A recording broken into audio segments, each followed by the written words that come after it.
Sigue la crisis en la alcaldía de Quito. Jorge Yunda y Santiago Guarderas no logran legitimarse en el cargo que ambos dicen que les corresponde. Los dos funcionarios agotan los recursos legales mientras la administración municipal sigue a la deriva.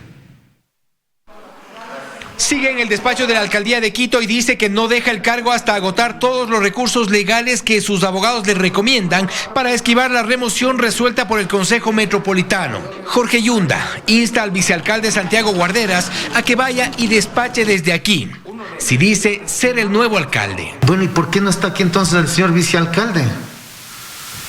Si está en firme, ¿no le parece que él ya debería estar? Pero Yunda se enfrenta también a una denuncia que llegó desde el Consejo de la Judicatura por haber intervenido de forma supuestamente irregular en el sorteo de la acción de protección y posteriormente en una medida cautelar.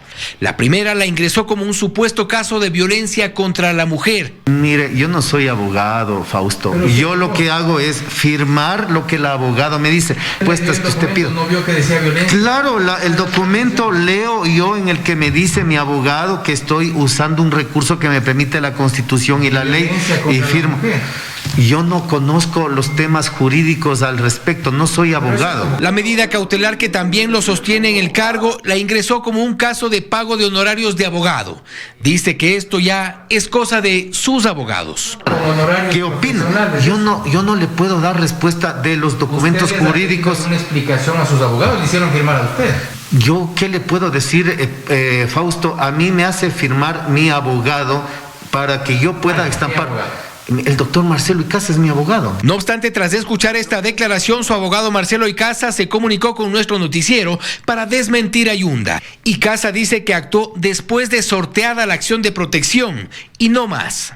En medio de esta pugna por la alcaldía de Quito, Santiago Guarderas llegó a la mañana de este viernes a la Fiscalía de Pichincha para pedir que se investigue a Yunda y las supuestas irregularidades en el uso de recursos legales. ¿Se dan cuenta cómo es manipular todo un sistema para que se direccione al juez amigo, al juez pana? Así que este es un tema que nos afecta a todos. Guarderas, sin embargo, también prefiere dilatar su llegada al despacho que dice le corresponde.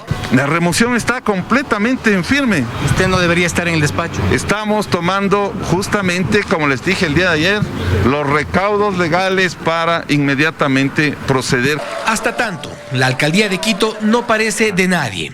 Ambos dignatarios deambulan por la función judicial sumando problemas a la ciudad y estirando una pugna que no parece terminar. En Quito, Fausto Yepes, 24 horas.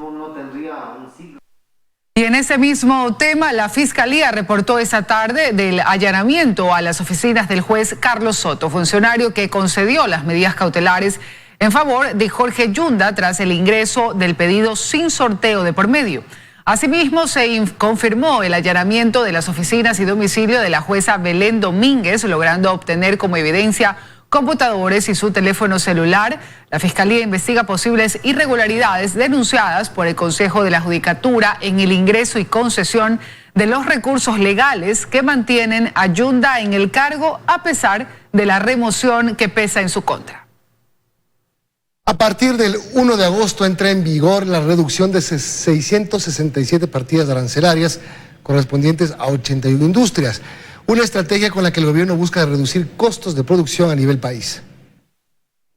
Un mes y medio después de iniciado este gobierno, el ministro de Producción, Comercio Exterior y Pesca, Julio José Prado, dio a conocer la reforma arancelaria más amplia que ha tenido el país, pues esta reducción de costos que entra en vigencia a partir del 1 de agosto contempla 81 industrias. Básicamente de 667 partidas arancelarias que van a significar para todas las industrias, desde agricultura, agroindustria, industria y servicios, reducciones de importantes de costos en materias primas, bienes de capital e insumos productivos. De estas partidas, el 88%, es decir, 560, tendrán arancel cero, 30 arancel del 5%, 20 deberán pagar el 10% y las 27 restantes entre el 15 y el 25%. Del total de partidas, según el ministro, 328 corresponden a maquinaria y equipo para la agroindustria, mientras que 254 son partidas de insumos y materias primas. Cables de fibra óptica baja 1/3 el arancel.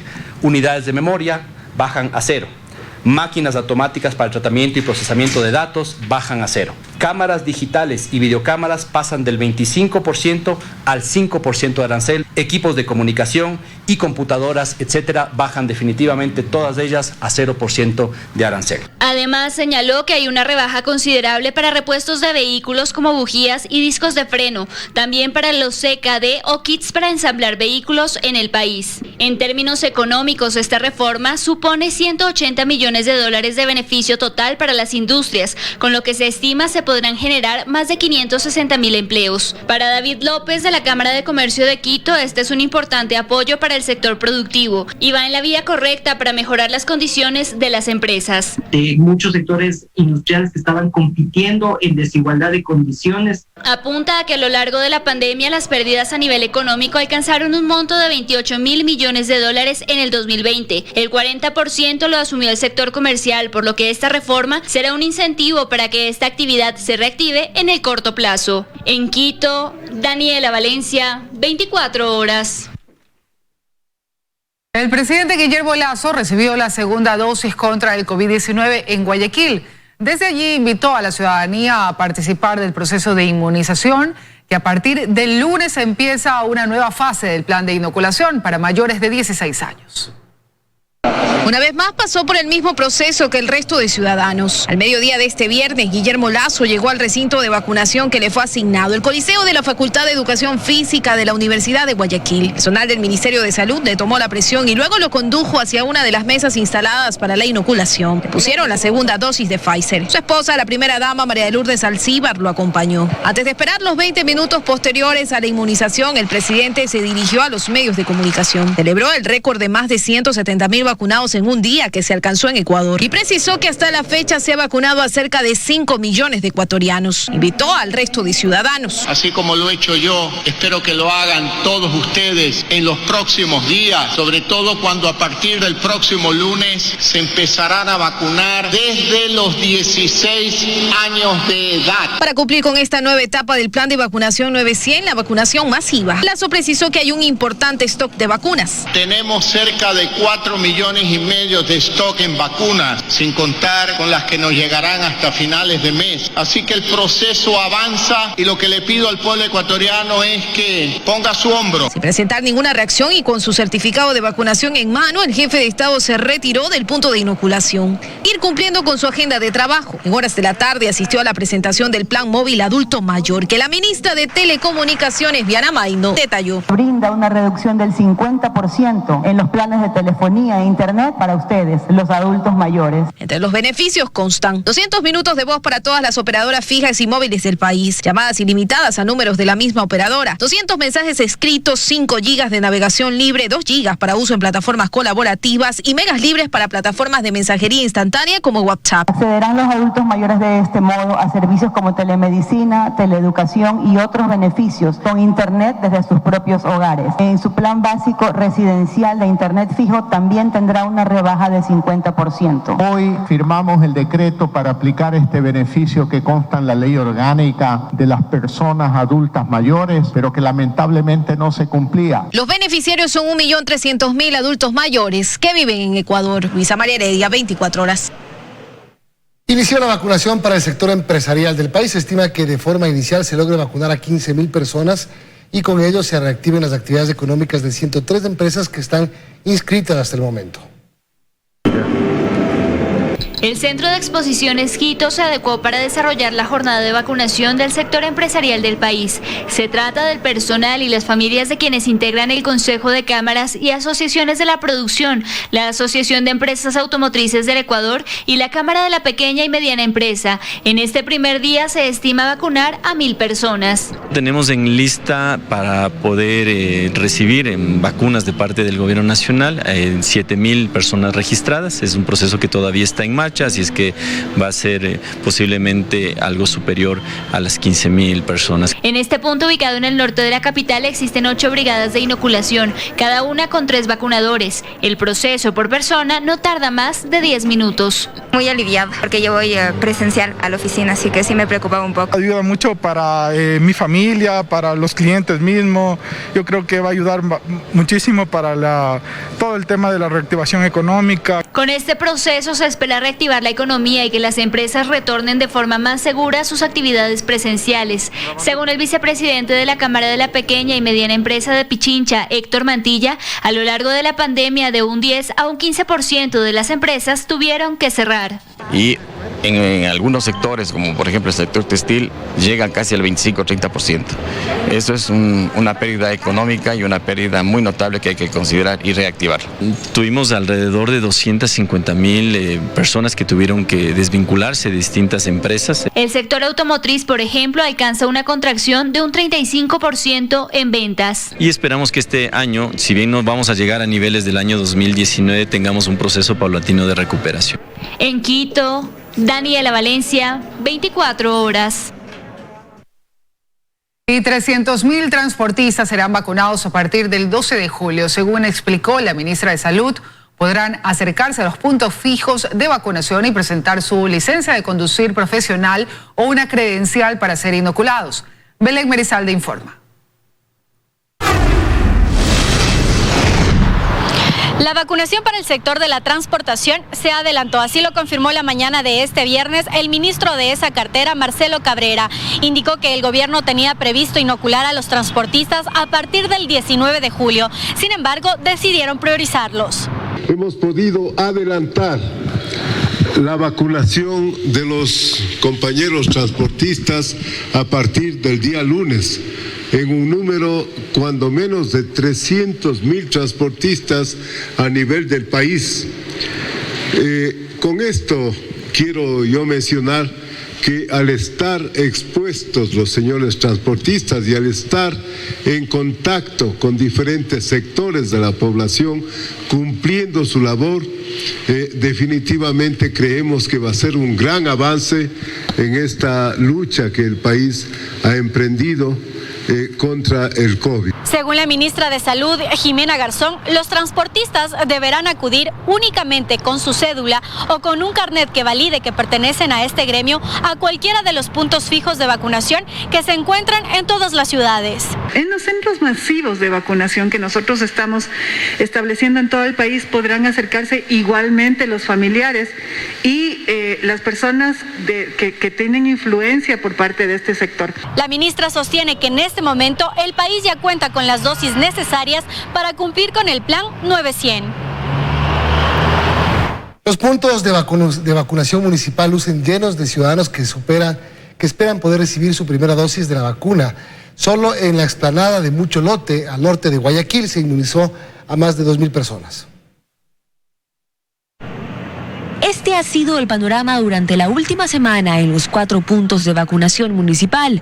Largas filas con personas esperando poder recibir su vacuna contra el COVID-19. Se animaron a venir, antes estábamos un poco vacíos. Este 61, ya me pasó mi vacuna, pero cuando me tocó estuve enfermo. Ahora vengo a ver si que me la quieren poner. Tan solo este jueves en la explanada de Mucho Lote, al norte de Guayaquil, se vacunaron alrededor de 2.200 personas, el 23% de la cantidad total de la última semana en los 4 puntos municipales, que fue de 9.556 personas. Cosa que se vuelve más interesante porque es una concurrencia masiva. La llegada de más dosis de vacunas y sobre todo el ampliar el rango de vacunación es lo que ha permitido que la brecha se acorte y que actualmente tengan que tomar medidas ante la gran demanda. Como estamos manejando 3 grandes grupos, lo que hemos hecho es que en la parte del prevacunatorio vamos a instalar 2 brigadas, una para segunda dosis y una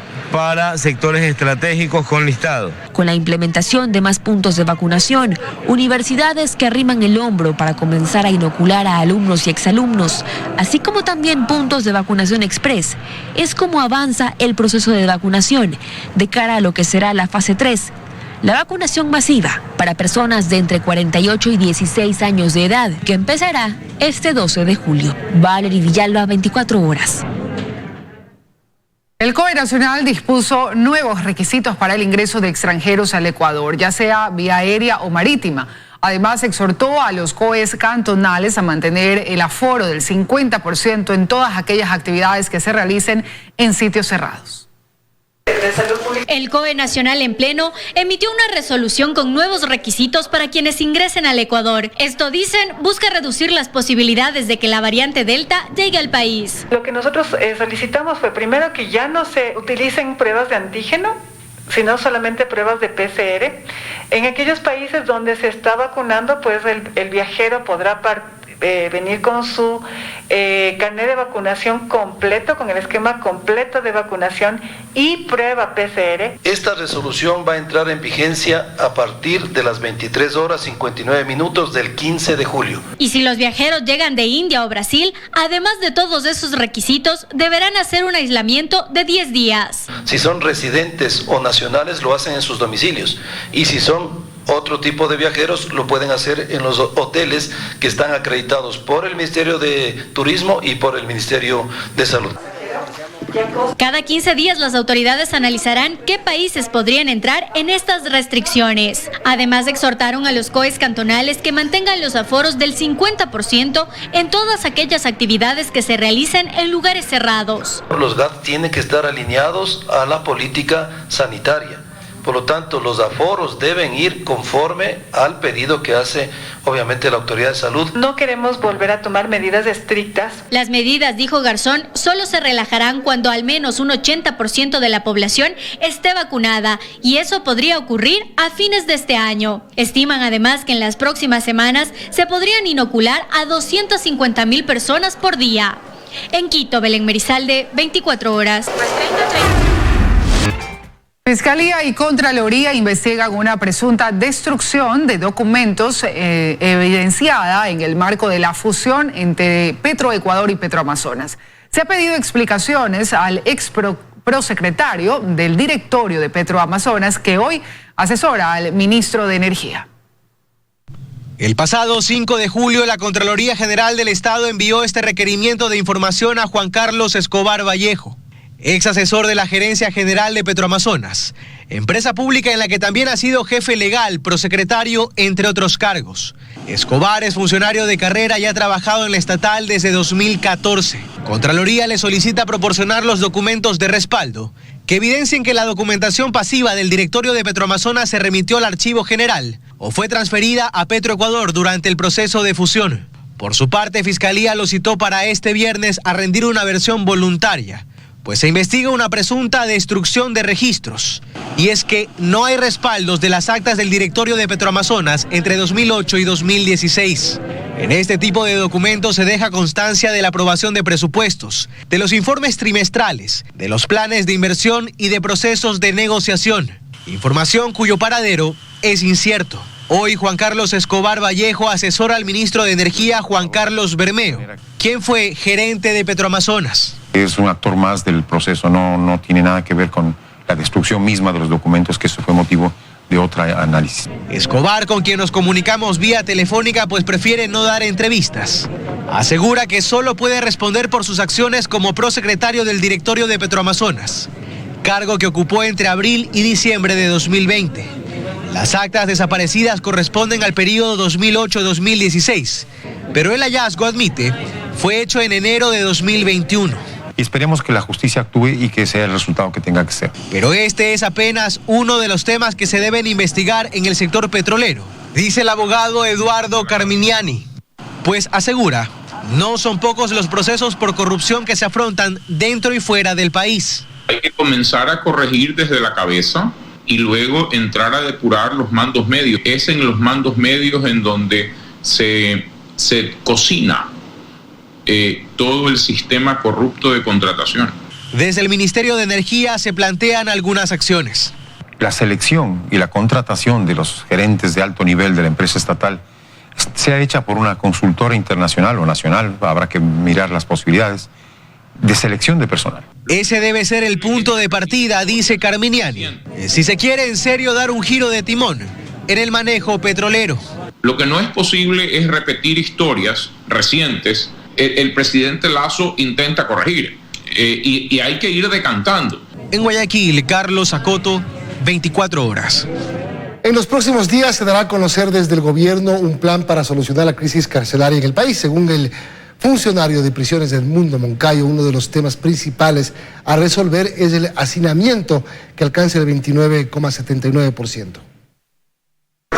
La Comisión de Soberanía y Seguridad de la Asamblea recibió al director del SNAI. Allí habló sobre la situación de las cárceles en el país. Actualmente la población carcelaria es de 39.150 personas, la mayoría relacionados con delitos con drogas, robo y violación. El hacinamiento se encuentra en un 29.79%. Es decir, existe un exceso de población penitenciaria de casi 9.000 privados de la libertad. Es decir, que en 13 años casi se ha triplicado el número de personas privadas de la libertad. El hacinamiento es uno de los tantos problemas que tienen. Hay necesidad de más servidores de seguridad y vigilancia penitenciaria. Tienen un déficit de 2.000 agentes. Se encuentran sobrepasados por la cantidad de privados de la libertad que se ha incrementado. Hemos hecho una propuesta de 250 agentes de seguridad penitenciarias por año. A esto se suma la falta de una verdadera rehabilitación e incluso sostienen que las bandas operan desde las cárceles.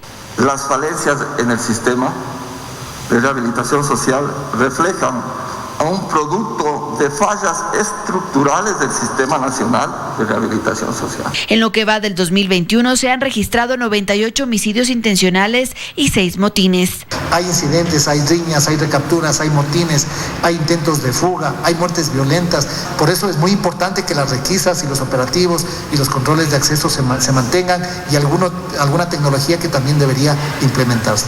Estos temas serán abordados en un plan integral que se dará a conocer en los próximos días. Ese programa está enfocado al hacinamiento y también está enfocado en buscar ese presupuesto que tanta falta nos hace. El presupuesto que les hace falta aún se encuentra en análisis. Mientras tanto, en el legislativo se trabaja en reformas legales, pero estas aún no se cristalizan.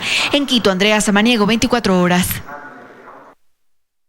Y tras quedar a la deriva por 12 días, fueron encontrados en las costas ecuatorianas 6 pescadores peruanos a bordo de una embarcación. Luego de ser atendidos, dieron negativo a COVID-19.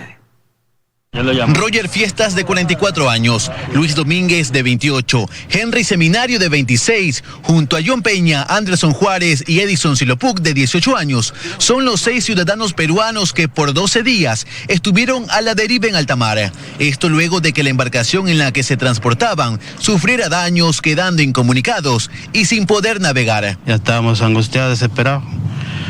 Y vivimos pues muy tristes ahí. Fue ahí cuando el calvario comenzó. Así nos cuentan al abordar su embarcación llamada Jesús Rey de Reyes, en la que por 12 días habitaron en estos estrechos y rústicos camarotes. Y afuera, el clima era inclemente. A veces soplaba el viento, a veces venía la tempestad y en clima así variado. Hicimos una vela y con eso no fue trayendo. Otro de los problemas que atravesaron los 6 tripulantes peruanos durante 12 días fue la escasez de alimento. Sobrevivieron con tan solo una comida al día. Ya no teníamos, ya desmayamos demasiado ya porque no teníamos que comer. Todo ocurrió luego de que zarparan a su faena de pesca el pasado 18 de junio, saliendo desde Piura. Sin embargo, el 26 de ese mes se presentó el desperfecto y desde entonces estuvieron desaparecidos, pese a que fueron buscados por mar y aire. Finalmente fueron encontrados por una embarcación ecuatoriana a 32 millas náuticas de nuestras costas y llevados hasta Santa Rosa, provincia de Santa Elena. Ninguno de los tripulantes de la embarcación tenía COVID, por ende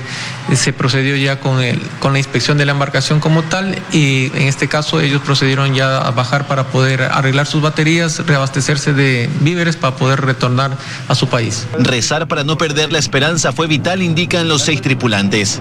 Ahora solo anhelan volver con su familia. Más que todo ver a mis hijos porque la verdad fueron 12 días de tormento, como se dice, porque los extraño demasiado. Tras una última inspección por parte de la Armada a la embarcación, fueron autorizados para retornar a Perú, hacia donde zarparon a las 15 horas. Luis Alfredo Zúñiga, 24 horas.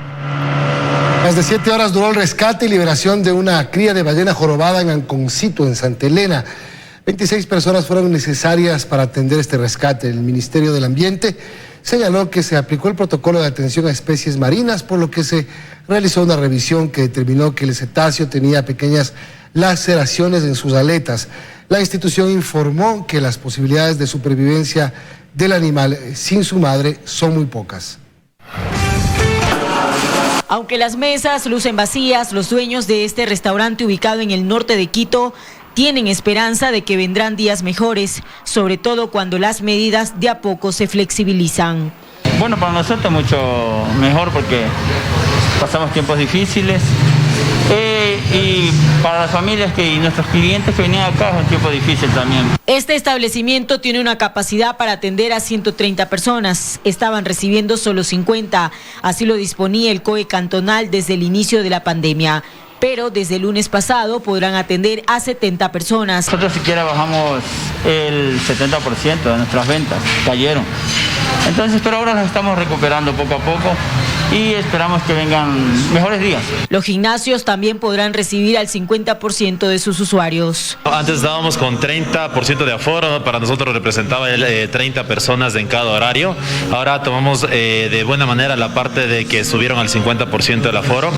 Johnny, quien es administrador de uno de estos locales de hacer actividades físicas, cree que ahora sí podrán reactivarse. Estamos ya planificando para que obviamente ingresen muchas más personas, seguir manteniendo los aforos, seguir manteniendo los protocolos de bioseguridad, que es lo más importante. Según la resolución firmada por el alcalde Jorge Yunda, se permite el aumento del aforo máximo permitido en varias actividades. Estas disposiciones empezaron a regir en la urbe desde el 7 de julio. Cines, teatros, supermercados, mercados, agencias bancarias y cooperativas, también los gimnasios y actividades deportivas, los eventos en exteriores, eventos corporativos y académicos pueden tener un aforo del 50%.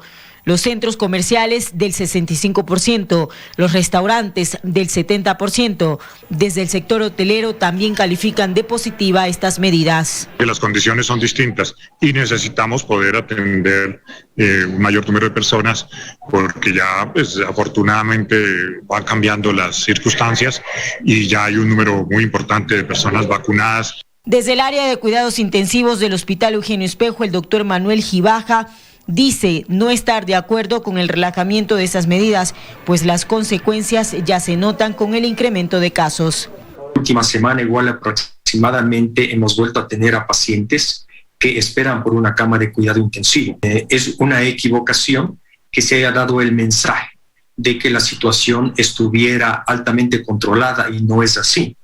Tómese en cuenta que el porcentaje de vacunación de nuestro país es todavía muy bajo, como para permitirnos libertades como aforos grandes, asistencias a cines, restaurantes y demás. La resolución también establece que la Secretaría de Salud deberá presentar informes quincenales de la situación epidemiológica de la capital para evaluar las restricciones de aforo. Helen Quiñones, 24 horas.